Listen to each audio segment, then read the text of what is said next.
Here we are back in the 2011 Cruise's engine bay. Now this is the 1.4 liter Ecotec 4-cylinder turbocharged engine. Now what's a turbo? Why would you add a turbo? Well, we already mentioned an engine is just an air pump. And the more air you get in there, the more power you can get into it. Now how you get that additional air in there matters.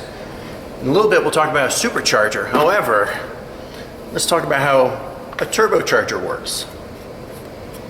We have our air inlet, which sucks in air. It enters through the center, where there's a spinning compressor blade.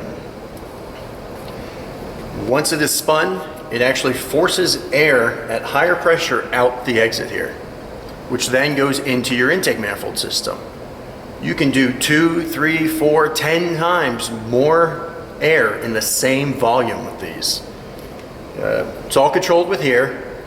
But how do you actually get it to spin? This section here connects to your exhaust manifold.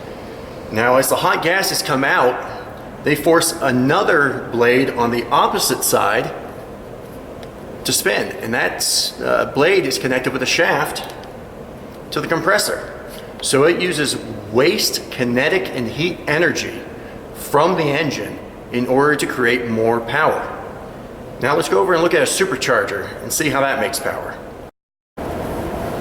So we discussed how a turbocharger works just a second ago. Now let's look at a twin screw supercharger.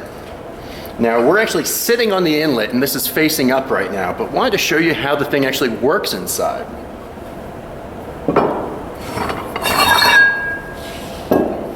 You can see where it gets the twin screw name, but the air comes in from the back and it's forced between the two blades, which have a smaller and smaller volume, thus increasing the pressure.